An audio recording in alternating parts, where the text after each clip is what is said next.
ओम शांति। 15 सितंबर 2022। बाबा के महावाक्य।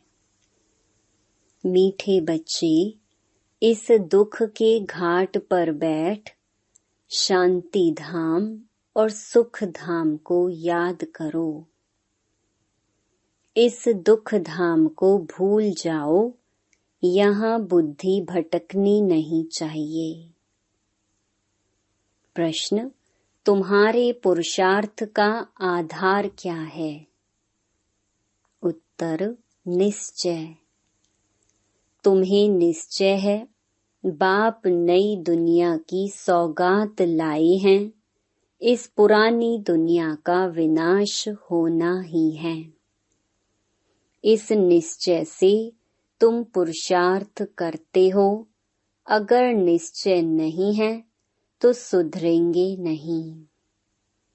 आगे चल अखबारों द्वारा तुम्हारा मैसेज सबको मिलेगा, आवाज निकलेगा। तुम्हारा निश्चय भी पक्का होता जाएगा। Om Shanti. Tower of silence और टावर ऑफ सुख। तुम बच्चे यहाँ बैठे हो तो तुम्हारी बुद्धि घर में जानी चाहिए। वह है शांति का टावर। ऊंचते ऊंच को टावर कहा जाता है। तुम शांति के टावर हो। घर में जाने के लिए तुम पुरुषार्थ कर रहे हो। कैसे जाते हो? जो टावर में रहने वाला बाप है वह शिक्षा देते हैं कि मुझे याद करो तो शांति के टावर में आ जाएंगे। उसको घर भी कहा जाता है, शांति धाम भी कहा जाता है। यह बातें समझाई जाती हैं। अपने शांति धाम सुख धाम की याद में रहो। नहीं रह सकते हो तो गोया जंगल के कांटे हो, इसलिए दुख भासता है। अपने को शांति धाम के निवासी समझो। अपने घर को याद करना है ना, भूलना नहीं है। घर है ही बाप का, यह है ही दुख का घाट। यहाँ बैठे भी जिनको बाहर की बातें याद आती हैं तो ऐसे नहीं कहेंगे कि इनको अपना घर याद है।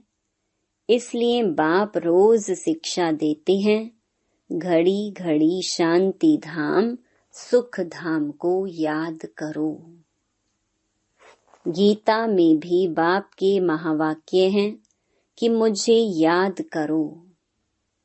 भगवान क्या बनाएंगे? स्वर्ग का मालिक बनाएंगे और क्या। जब स्वर्ग का मालिक बनने बैठे हो तो घर के लिए स्वर्ग के लिए जो बाप श्रीमत देते हैं उस पर पूरा पूरा चलना है। दुनिया में कितने ढेर के ढेर गुरु हैं। बाप ने समझाया है, कोई भी धर्म स्थापक को गुरु नहीं कहा जाता है। वह तो सिर्फ धर्म स्थापन के लिए आते हैं, वापस ले जाने थोड़े ही आते हैं।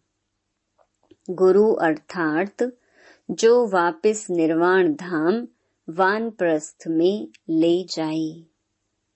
परंतु एक भी गुरु वापस ले जाने वाला है नहीं। एक भी निर्वाण धाम में जाते नहीं। वाणी से परे अर्थात घर। वानप्रस्थ का अर्थ न गुरु लोग जानते न फॉलोअर्स ही जानते। तो बच्चों को कितना समझाया जाता है। यह चित्र हैं सतयुग के और वह चित्र हैं त्रेता के। उन्हों को भगवान नहीं कहा जाता है। लक्ष्मी नारायण को भी भगवान भगवती नहीं कहा जाता। आदि सनातन है देवी देवता धर्म। सिवाय देवी देवताओं के कोई भी स्थायी पवित्र होते नहीं। 21 जन्म पवित्र सिर्फ एक ही धर्म रहता है, फिर धीरे धीरे अवस्था कम होती जाती है। त्रेता में 2 कला कम तो सुख भी कम हो जाता है। उसको कहा जाता है त्रेता युग 14 कला। अभी तुमको बाप का परिचय है और सृष्टि चक्र का ज्ञान है, उसको ही तुम याद करते हो, परंतु कईयों की बुद्धि कहाँ न कहाँ भटकती रहती है, याद नहीं करते हैं। अच्छा, और कुछ भी ना समझ सको तो आस्तिक बनकर बाप को तो बुद्धि में याद रखो। बाप और रचना के आदि मध्य अंत को तो जानते हो ना। उस झाड़ का आदि मध्य अंत नहीं कहा जाता है, इस झाड़ का आदि मध्य अंत है, क्योंकि मध्य में रावण राज्य शुरू हो जाता है। कांटा बनना शुरू होता है, बगीचा जंगल बनना शुरू होता है। इस समय सारे झाड़ की जर्जरीभूत अवस्था हो गई है, सारा झाड़ सूखकर तमो प्रधान हो गया है। सारा सूखा हुआ झाड़ है, फिर कलम लगाना पड़ी। इसका कलम लगता है, कलम ना लगे तो प्रलय हो जाए। प्रलय अर्थात सारी जलमयी नहीं होती है, भारत रह जाता है, परंतु जलमयी नाम तो है ना। मीठे मीठे बच्चे जानते हैं कि चारों ओर ही जलमयी हो जाती है, भारत ही सिर्फ रहता है। जैसे बाढ़ आती है फिर उतरती भी है ना। कहते भी हैं बीके सारा दिन मौत ही मौत कहते रहते, बस मौत आने वाला है। तो समझते हैं कि यह तो अशुभ बोलते हैं, बोलो नहीं। हम कोई विनाश थोड़े ही कहते हैं, हम तो कहते हैं पवित्रता, सुख, शांति का धर्म स्थापन हो रहा है। विनाश ना हो तो शांति कैसे हो? गुप्त वेश में शांति धाम, सुख धाम की स्थापना हो रही है। यह तो हम शुभ बोलते हैं, तुम भी कहते हो ना, हे पतित पावन आओ, हमको पावन बनाकर ले चलो।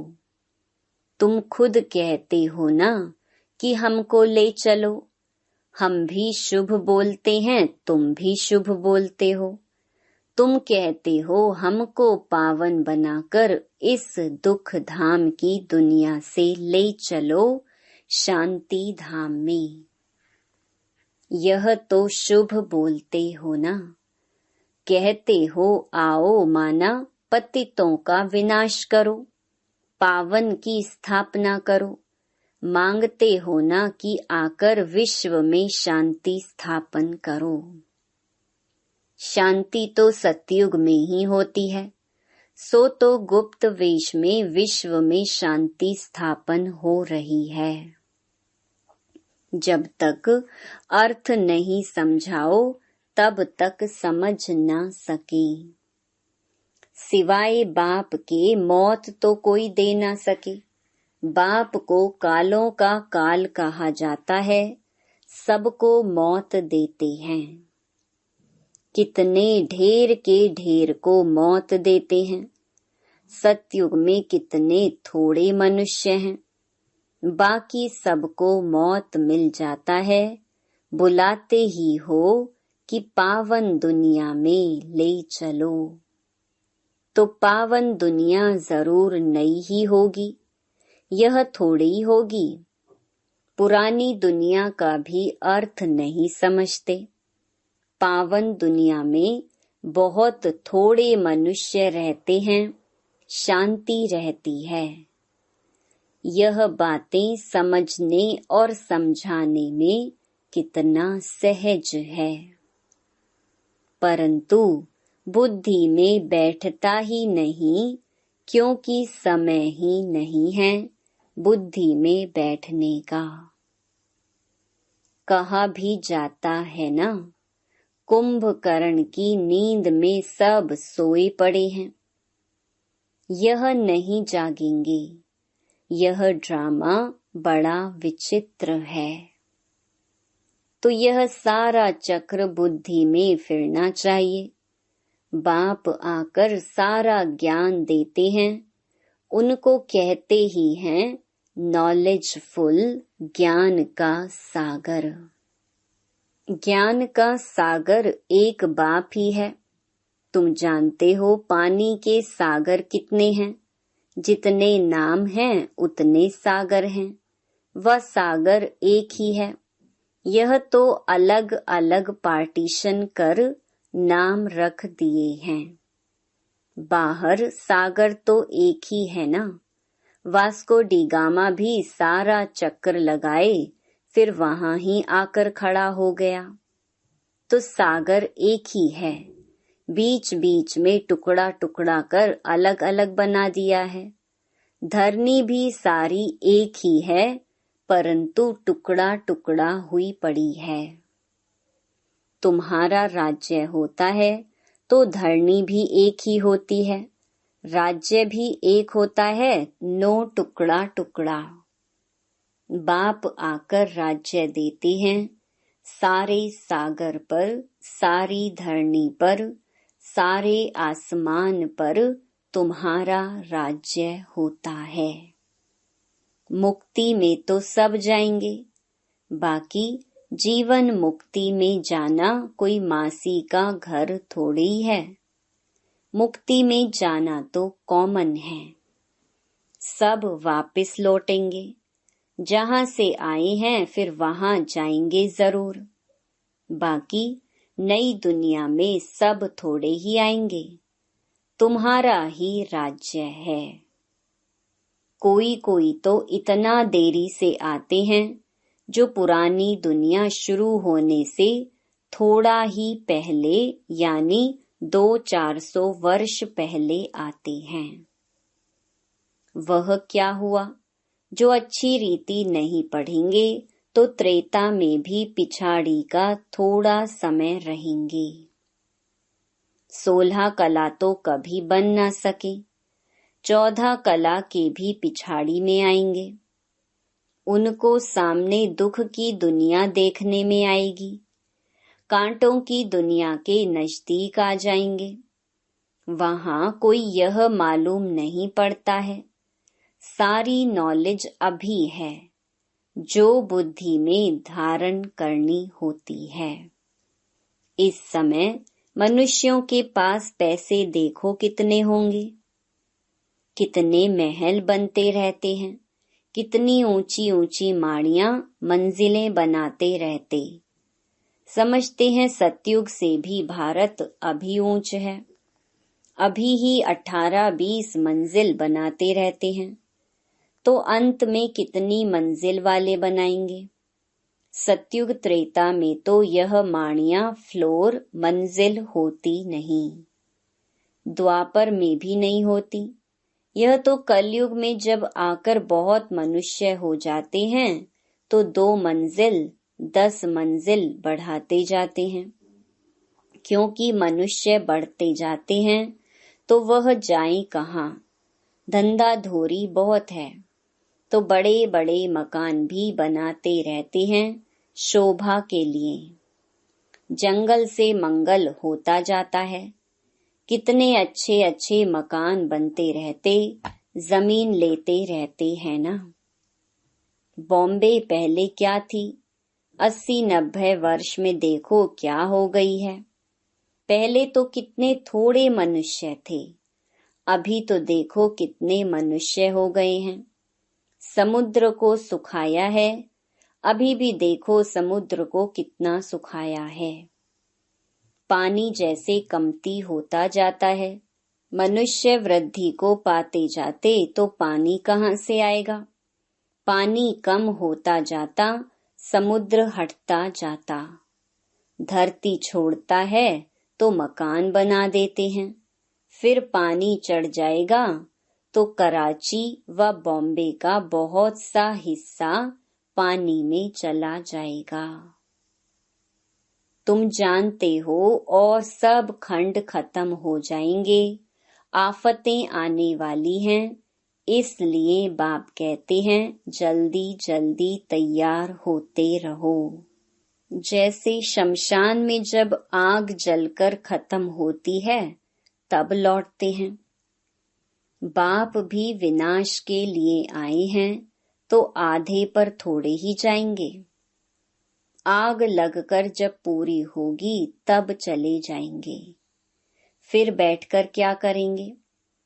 आग बुझेगी नहीं, सब चले जाएंगे, सबको साथ ले जाएंगे। होना तो जरूर है। समझते तो सब हैं, लेकिन समय का गपोड़ा बहुत लगा दिया है। बच्चों को समझाना भी गीता पर है। गीता एपिसोड है ना, जिसमें देवी देवता धर्म की स्थापना हो रही है। वहाँ एक ही धर्म होगा, बाकी सब धर्म विनाश हो जाते हैं। सिर्फ यह गीता ही है जो भगवान ने गाई है। मनुष्यों ने भक्ति मार्ग के लिए बैठ शास्त्र बनाए हैं। ऐसी ऐसी पॉइंट्स धारण कर फिर सुनानी चाहिए। कहते हैं बाबा भूल जाते हैं, धारणा नहीं होती है। बाबा कहते फिर क्या करें? राजधानी स्थापन होती है, इसमें नंबरवार तो सब चाहिए। सबके ऊपर कृपा करने की ताकत हो तो बाप स्वर्ग का मालिक सबको बना दे। लेकिन नहीं, यह तो बनने ही है नंबरवार।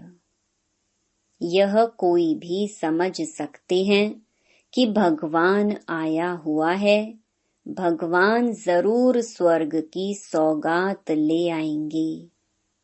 नई दुनिया स्थापन करने आते हैं तो जरूर संगम पर ही आएंगे, नई दुनिया स्थापन करने। तुम सुनते हो और निश्चय से पुरुषार्थ करते हो। जिनको निश्चय ही नहीं, वह कब सुधरेंगे ही नहीं। भल कितना भी माथा मारो, तो बाबा के अवतरण का पैगाम सबको देना है, मैसेज देना है। आगे चल अखबारों में पढ़ ही जाएगा। जैसे तुम्हारा नाम बदनाम भी अखबारों द्वारा हुआ, फिर नाम वाला भी अखबारों द्वारा ही होगा। दुनिया तो बहुत बड़ी है, सब जगह तो तुम बच्चियां जा नहीं सकेंगी। कितने शहर हैं, कितनी ढेर भाषाएं हैं। अखबारों द्वारा सब जगह आवाज पहुंच जाता है। कोई भी आएगा कहेगा हाँ, अखबारों द्वारा आवाज सुना है। तो तुम्हारा नाम अखबारों द्वारा ही होगा।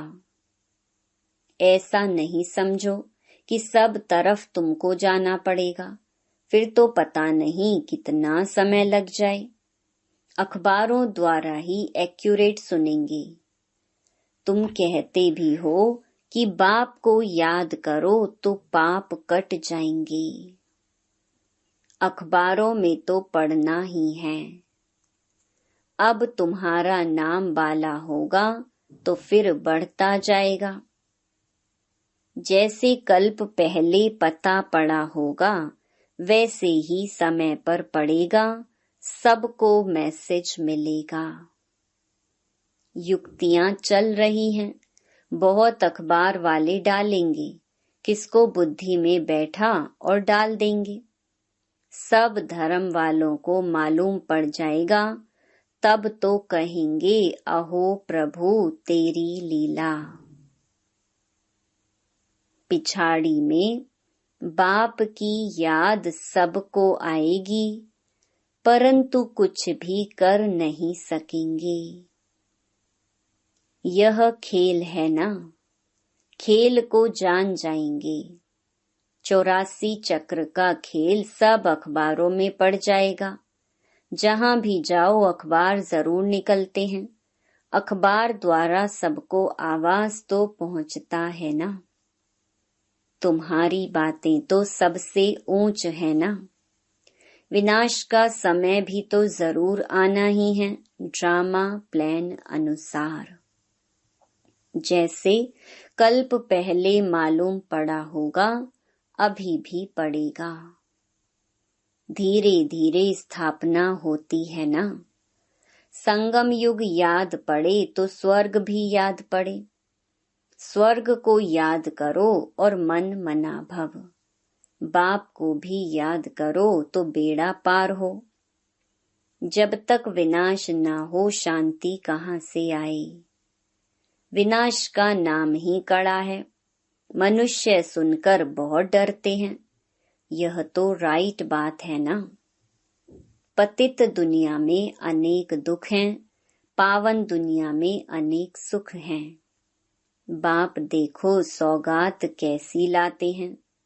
अच्छा मीठे मीठे सिक्की लधे बच्चों प्रति मात पिता बाप दादा का याद प्यार और गुड मॉर्निंग। रूहानी बाप की रूहानी बच्चों को नमस्ते। धारणा के लिए मुख्य सार। पहला, पढ़ाई को अच्छी तरह पढ़कर ऊंच पद पाना है। आफतें आने के पहले नई दुनिया के लिए तैयार होना है। दूसरा, अपने को सुधारने के लिए निश्चय बुद्धि बनना है। वाणी से परे वानप्रस्थ में जाना है। इसलिए इस दुख धाम को भूल शांति धाम और सुख धाम को याद करना है। वरदान, किसी भी परिस्थिति में फुल स्टॉप लगाकर दुआओं का अधिकार प्राप्त करने वाले महान आत्मा भव। महान आत्मा वो है जिसमें स्वयं को बदलने की शक्ति है और जो किसी भी परिस्थिति में फुल स्टॉप लगाने में स्वयं को पहले ऑफर करते हैं। मुझे करना है, मुझे बदलना है। ऐसी ऑफर करने वालों को 3 प्रकार की दुआएं मिलती हैं। पहला, स्वयं को स्वयं की दुआएं अर्थात खुशी मिलती है। दूसरा, बाप द्वारा और तीसरा, ब्राह्मण परिवार द्वारा। इसलिए अलबेलापन नहीं लाओ कि ये तो होता ही है, चलता ही है।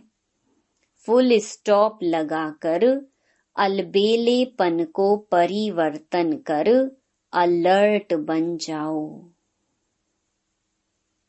स्लोगन, संकल्पों की एकाग्रता द्वारा ही श्रेष्ठ परिवर्तन में फास्ट गति आ सकती है। ओम शांति।